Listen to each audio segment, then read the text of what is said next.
Good morning student. शुरू करते हैं आज की क्लास। सब्जेक्ट लेखा शास्त्र। और लेखा शास्त्र में जैसा आप जानते हैं विनियोग खाते का चैप्टर चल रहा है। इस चैप्टर में आपने विनियोग खाते की थ्योरी को समझा। आज इसका एक प्रैक्टिकल क्वेश्चन के माध्यम से समझते हैं विनियोग खाते किस प्रकार बनाए जाते हैं। प्यारे बच्चों, ये क्वेश्चन है। मोती चंद्र ने 606% ऋण पत्र 100 रुपए वाले 98 रुपए की दर से 1 जून 2015 को क्रय की है। 600 ऋण पत्र हैं। एक ऋण पत्र का जो अंकित मूल्य है, फेस वैल्यू है, वो 100 रुपए है और ये 98 रुपए की दर से क्रय किए हैं और इन पर ब्याज की दर 6% है और उन पर 140 रुपए दलाली, 10 रुपए टिकट के दिए हुए हैं। तो क्रय में जो खर्चे होते हैं क्रय पर, उन खर्चों को क्या करते हैं, हम जोड़ देते हैं। इन पर जो ब्याज है वो प्रतिवर्ष 1 अप्रैल और 1 अक्टूबर को मिलता है। एक छमाही ब्याज मिलता है इन पर, 1 अप्रैल को और 1 अक्टूबर को। ये ब्याज की डेट है, ये डेट आपको ध्यान में रखनी है। मोतीचंद्र ने 406% ऋण पर 97 रुपए की दर से ब्याज सहित 1 नवंबर को बेच दी हैं। 400 ऋण पत्र 97 रुपए की दर से ब्याज सहित बेचे हैं और ये 1 नवंबर को बेचे हैं। 100 रुपए दलाली दी है और विक्रय पर जब खर्चे होते हैं तो उसको हम घटा देते हैं। मोतीचंद्र अपना हिसाब 31 मार्च को बंद करते हैं और उस दिन ऋण पत्र का जो बाजार मूल्य था वो 98 रुपए था। मोतीचंद्र की पुस्तकों में ऋण पत्र खाता तथा ब्याज खाता बनाने के लिए आपसे कहा है। तो प्यारे बच्चों, सबसे पहले आप क्या करेंगे, जो ऋण पत्र का वास्तविक क्रय मूल्य है उसकी गणना करेंगे। हमने आपको बताया था कि सबसे पहले जो विनियोग है, तो विनियोग के वास्तविक क्रय मूल्य की गणना किस प्रकार की जाती है। जितनी राशि चुकाई है उसमें क्रय संबंधी व्यय जोड़ देते हैं और अगर ब्याज सहित है तो ब्याज पिछली तारीख से लेकर क्रय की तारीख तक का ब्याज क्या करते हैं, हम उसको घटा देते हैं। तो यहाँ लिख देंगे सबसे पहले calculation of actual purchase price of investment. ये वास्तविक क्रय मूल्य आ जाएगा विनियोग का। इन्वेस्टमेंट की जगह डिवेंचर 6% डिवेंचर्स आप लिख सकते हैं। अमाउंट पेड 600 ऋण पत्र हैं और ये 98 की दर से क्रय किए हैं, तो इसकी गुणा कर देंगे, ये आ जाएगा 58,800 रुपए। अमाउंट पेड, इतनी राशि इन्होंने विक्रेता को दी है।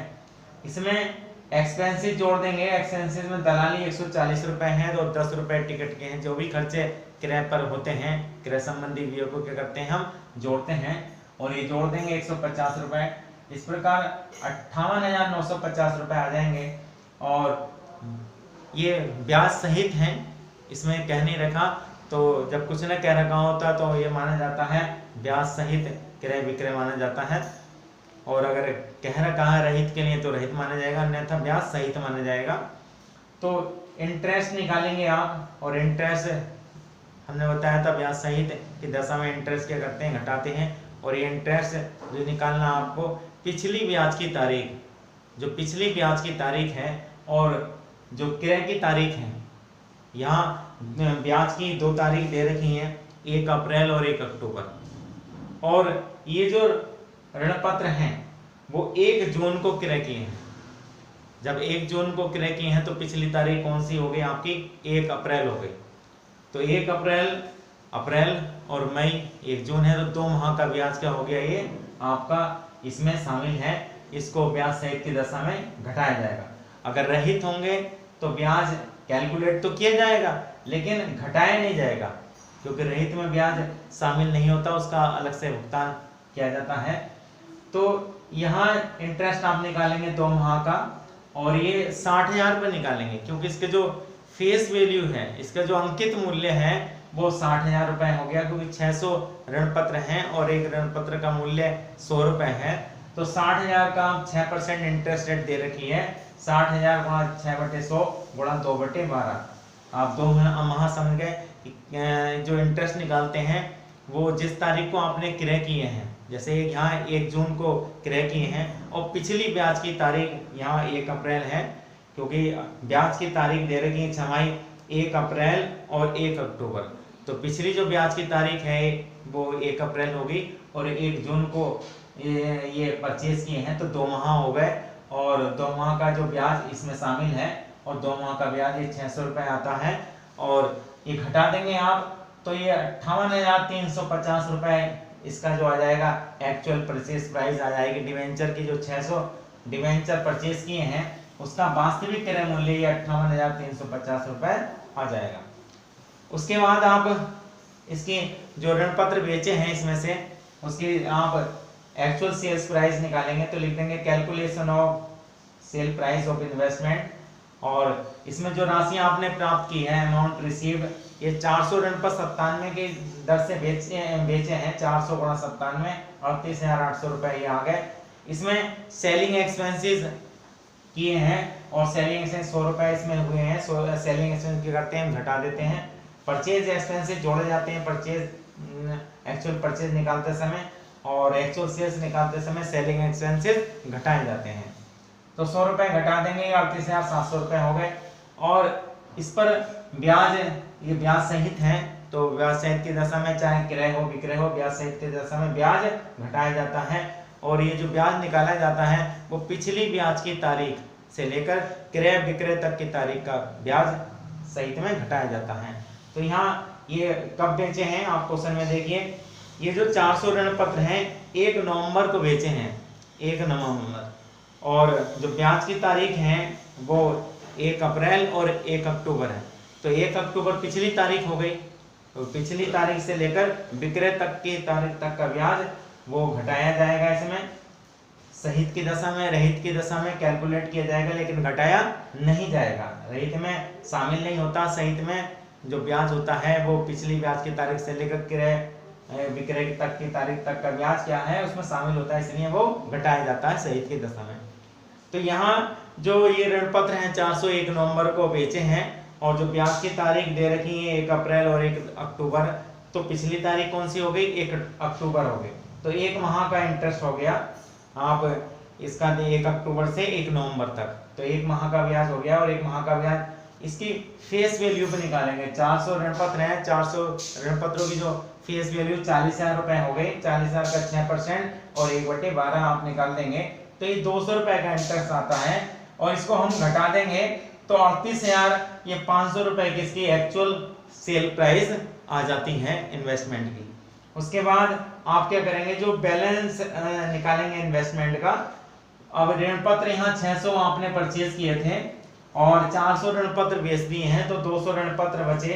तो उसकी आप सबसे पहले जो एक्चुअल परचेज प्राइस निकाली है उसके आधार पर इसकी कॉस्ट निकाल लेंगे 58,350। ये 600 ऋण पत्र की कॉस्ट है, एक्चुअल परचेज प्राइस है। और इसको हम क्या करेंगे, इसको 600 से भाग कर देंगे और 200 से गुणा कर देंगे। 200 बचे हैं क्योंकि 400 ऋण पत्र बेच दिए गए हैं 600 में, तो 200 ऋण पत्र ये बचे हैं और 200 से गुणा कर देंगे तो 19,450 रुपए इसकी कॉस्ट आ जाएगी। एक्चुअल इसकी परचेज प्राइस आ जाएगी 200 की 19,450। मार्केट वैल्यू दे रखी है इसमें मतलब 98 रुपए, तो 200 के 98 से गुणा कर देंगे 19,600। हमने आपको बताया था कि जो विनियोगों का बाजार मूल्य अगर दे रखा है तो बाजार मूल्य और लागत मूल्य दोनों में से जो कम होता है वो विनियोगों का बैलेंस होता है, शेष होता है। तो विनियोग का जो शेष निकालेंगे आप, जो बचे हुए विनियोग हैं उनका जो बैलेंस निकालेंगे, कैसे निकालेंगे, उनका लागत मूल्य जो एक्चुअल परचेज प्राइस है उसके आधार पर निकालेंगे और मार्केट वैल्यू जो क्वेश्चन में दे रखी है उसके आधार पर दोनों में जो कम होगा वही बचे हुए विनियोगों का क्या होगा, बैलेंस ऑफ इन्वेस्टमेंट होगा। तो ऋण शेष जो ऋण पर 200 बचे उनका जो मूल्य है होगा वो 19,450 रुपए होगा, क्योंकि मार्केट वैल्यू 19,600 रुपए बैठती है और बाजार मूल्य और लागत में जो कम होगा उसी को शेष बचे हुए ऋण पत्रों का मूल्य माना जाएगा। तो बनाते हैं इन्वेस्टमेंट अकाउंट। और इन्वेस्टमेंट अकाउंट आप कैसे बनाएंगे? सबसे पहले कॉलम बनाइए date particulars amount, date particulars amount, ये डेबिट साइड और ये क्रेडिट साइड। इन्वेस्टमेंट अकाउंट बनाते समय आपको इसकी जो इन्वेस्टमेंट की एंट्रियां हैं वो आपको ध्यान में रखनी है। और सबसे पहले हम क्या करते हैं, इन्वेस्टमेंट परचेज की एंट्री करते हैं। और इन्वेस्टमेंट परचेज की एंट्री आप क्या करेंगे, investment account DR, interest account DR to bank, और इन्वेस्टमेंट में जो आपने एक्चुअल परचेज प्राइस निकाली है उसको लिखेंगे। तो इन्वेस्टमेंट अकाउंट में क्या लिखेंगे आप, टू बैंक, ये परचेज करने पर। और यहाँ जो एक्चुअल परचेज प्राइस आपने निकाली थी, आप देखिए अभी निकाली थी आपने 58,350 रुपये। जब भी आप इन्वेस्टमेंट अकाउंट बनाएंगे, जनरल एंट्रीज करेंगे, तो आप ये जो डेट हैं इनका विशेष ध्यान रखेंगे और ये डेट सीरियल में रहनी चाहिए। आप परचेज की डेट, सेल की डेट और जो इंटरेस्ट डेट हैं दोनों, जो अगर छमाही इंटरेस्ट है तो छमाही दोनों डेटें आपको ध्यान में रखनी है। और खाते बंद करने की तारीख, ये जो 4 डेट हैं आपको अच्छी तरह से ध्यान में रखनी है। नंबर 1 परचेज डेट और नंबर 2 सेल डेट, जिस तारीख को हमने इन्वेस्टमेंट बेचे हैं, विनियोग बेचे हैं, और जिस तारीख को विनियोग क्रय किए हैं, तो परचेज डेट और सेल डेट। इंटरेस्ट डेट, जो ब्याज क्वेश्चन की तारीख दे रखी है क्वेश्चन में, उन तारीखों को ध्यान में रखेंगे। जैसे यहाँ जो ब्याज की तारीख दे रखी है वो 1 अप्रैल और 1 अक्टूबर ब्याज की तारीख दे रखी है। परचेज डेट यहाँ 1 जून है और 1 नवंबर ये सेल डेट है, और खाते बंद करने की तारीख 31 मार्च है। ये डेट आप ध्यान में रखेंगे और उसी क्रम में रखेंगे। तो सबसे पहले इन्वेस्टमेंट परचेज के डिवेंचर आपने परचेज किए हैं उसकी एंट्री आप यहाँ पोस्ट करेंगे। और इन्वेस्टमेंट परचेज की एंट्री क्या करते हैं, इन्वेस्टमेंट अकाउंट डीआर, यहाँ 6% डिवेंचर अकाउंट डीआर लिखेंगे, interest account DR to bank, तो टू बैंक लिख देंगे 58,350 रुपये। और उसके बाद आप देखेंगे नवंबर में बेचे हैं और ये बेचने की क्या एंट्री होती है, तो बेचने की आप क्या एंट्री करते हैं, bank account DR to investment और टू इंटरेस्ट है। तो यहाँ आप एंट्री करेंगे bank account DR to 6% debenture account और टू इंटरेस्ट अकाउंट। तो बाई बैंक लिख देंगे 1 नवंबर को बाई बैंक। और इसमें जो एक्चुअल आपने सेल प्राइस निकाली है 38,500 रुपये, वो लिखेंगे। और इसके बाद और कुछ हुआ नहीं है, केवल परचेज किए हैं और 600 ऋणपत्र और 400 ऋणपत्र 1 नवंबर को बेच दिए हैं। उसके बाद जो बैलेंस आपने निकाला है, क्योंकि यहाँ जो बैलेंस लिखा जाता है, जो आपके पास शेष ऋण पत्र बचे हैं, जो शेष इन्वेस्टमेंट बचा है, तो उसका बैलेंस आप कैसे निकालते हैं, उसकी जो लागत मूल्य है और बाजार मूल्य दोनों में जो कम होता है वो लिखा जाता है। तो ये आप निकाल चुके हैं पहले, तो बाई बैलेंस शीट लिख देंगे जो आपने बैलेंस निकाला था 19,450 रुपये। इसके बाद देखेंगे अगर आपका डेबिट साइड का टोटल अधिक है और क्रेडिट साइड का टोटल आपका कम है, तो ये लॉस होगा। और अगर क्रेडिट साइड का टोटल अधिक है और डेबिट का कम है, तो ये क्या होगा, आपका प्रॉफिट होगा। तो यहाँ डेबिट साइड का टोटल 58,350 रुपये है और इधर का टोटल आप क्रेडिट साइड का देखिए 38,500 और ये 19,450, इसको आप जोड़िए और ये 400 रुपये का लॉस आ रहा है। तो बाई प्रॉफिट एंड लॉस लिख देंगे ब्रैकेट में लॉस, ये 400 रुपये का ऋण पत्रों पर लॉस हो गया है, हानि हो गई है। तो ये 400, अगर प्रॉफिट होता तो ये क्रेडिट साइड का टोटल अधिक होता और डेबिट साइड में टू प्रॉफिट एंड लॉस लिखते हैं ब्रैकेट में प्रॉफिट। तो इस प्रकार ये 58,350 का टोटल आ गया दोनों तरफ का। और इस प्रकार ये आपका इन्वेस्टमेंट अकाउंट 6% डिवेंचर्स अकाउंट आपका बन गया।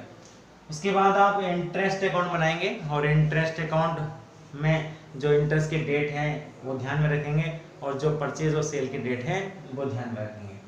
तो सबसे पहले आपने परचेज की डेट 1 जून दे रखी है और आपने एंट्री इसकी की है 6% डिवेंचर अकाउंट आपने परचेज किए हैं 6% debenture account DR, interest account DR to bank. तो टू बैंक लिख देंगे 1 जून को। और ये इंटरेस्ट जो आप देखिए परचेज पर कितना इंटरेस्ट था, जो ब्याज सही घटाया था आपने 600 रुपये का ब्याज है, तो 600 रुपये ये लिख देंगे। उसके बाद जो ब्याज की तारीख है, और 1 जून के बाद जो ब्याज की तारीख आएगी वो 1 अक्टूबर आएगी। तो 1 अक्टूबर को 6 माह का ब्याज इस पे प्राप्त होगा। तो ब्याज प्राप्त होने की क्या एंट्री होती है, bank account dear to interest entry होती है। तो बाई बैंक लिख देंगे। अब यहाँ देखेंगे कि ये 1 अक्टूबर को कितने डिवेंचर आपके पास थे, तो 600 डिवेंचर, क्योंकि वो 1 नवंबर में बेचे गए हैं तो 600 के 600 डिवेंचर आपके पास है। उसका जो फेस वैल्यू है 60,000 रुपये हो गए। 60,000 का 6% निकाल देंगे, 6 माह का निकालेंगे, क्योंकि ये छमाही डेट दे रखी है। जो 1 अप्रैल और 1 अक्टूबर डेट है, ये छमाही इंटरेस्ट डेट है। तो 6 माह का इससे ब्याज निकाल देंगे, 1800 रुपये आएगा। और उसके बाद जो बेचे हैं 1 नवंबर को, और बेचने की आपने एंट्री जो की है उस एंट्री के अकॉर्डिंग आप लिख देंगे बाई बैंक, क्योंकि आप क्या करते हैं, bank account dear to investment और टू इंटरेस्ट। तो बाई बैंक लिख देंगे 1 नवंबर को, और वो 200 रुपये का आपने इंटरेस्ट निकाला था। उसके बाद आप अब 1 अप्रैल तो आएगी नहीं, क्योंकि 1 अप्रैल 16 तो वो अलग अगला ईयर हो जाएगा। तो 31 मार्च को यहाँ खाता बंद करना पड़ेगा। और हमने बताया था जब खाते बंद करने की तारीख और ब्याज की तारीख में अंतर होगा तो एक्रो इंटरेस्ट निकाला जाएगा। यहाँ जो इंटरेस्ट डेट है वो 1 अक्टूबर है और 1 अप्रैल है, और खाते जो बंद कर रहे हैं 31 मार्च को कर रहे हैं। तो 1 अक्टूबर से 31 मार्च तक का जो इंटरेस्ट हो गया वो एक्रोड इंटरेस्ट हो गया। अगर यहाँ इंटरेस्ट डेट 31 मार्च होती तो एक्रोड इंटरेस्ट नहीं आता, बल्कि 31 मार्च को बाई बैंक लिखा जाता, वो इंटरेस्ट आपको रिसीव हो जाता। लेकिन 1 अप्रैल डेट है, और तो इसलिए एक्रोड इंटरेस्ट आएगा, क्योंकि जो इंटरेस्ट डेट है वो 1 अक्टूबर और 1 अप्रैल है, और खाते बंद करने की तारीख 31 मार्च है। तो 1 अक्टूबर से 31 मार्च तक 6 माह हो गए, और ये 6 माह का इंटरेस्ट जो इन्वेस्टमेंट इस समय आपके पास है 400 जो ऋण पत्र थे वो आपने बेच दिए थे। तो इस समय जो इन्वेस्टमेंट है, जो डिवेंचर है वो 200 है, और 200 का जो फेस वैल्यू है 20,000 है, और 20,000 का 6% 6 माह का इंटरेस्ट निकाल देंगे। वही 6 माह एक्रूट बैठ रहे हैं, अगर 3 माह होते तो 3 माह निकालते, 4 माह बैठते तो 4 माह का निकालते। वो देखेंगे जो ब्याज की डेट है और खाते बंद करने की तारीख में जितना डिफरेंस है, जो खाते बंद कर रहे हैं उससे पिछली ब्याज की तारीख देख लेंगे, और उतने माह का क्या होगा इंटरेस्ट, एक्रूड इंटरेस्ट होगा। तो 20,000 का ये 6 माह का निकाल देंगे, 600 रुपये ये एक्रूड इंटरेस्ट आपका आ गया। और इस वर्ष और कोई एंट्री आएगी नहीं, तो 2015-16 के लिए आपका क्या हो गया, ये इंटरेस्ट अकाउंट बन गया। इसमें टोटल कर लेंगे 2,600 रुपये। और हमने बताया था जो इंटरेस्ट का जो बैलेंस होता है उसको किस में ट्रांसफर कर देंगे, वो प्रॉफिट एंड लॉस में यहाँ पे ट्रांसफर कर देंगे, और एंट्री कर देंगे interest account dear to profit and loss. तो ये 2PL अकाउंट लिख देंगे आप, और ये जो बैलेंस आया है इसका जो वो 2,000 रुपये 2600 टोटल है, और उसमें से 600 घटा देंगे 2,000 रुपये, तो टू प्रॉफिट एंड लॉस लिख देंगे, और टोटल आपका 2600 रुपये हो गया।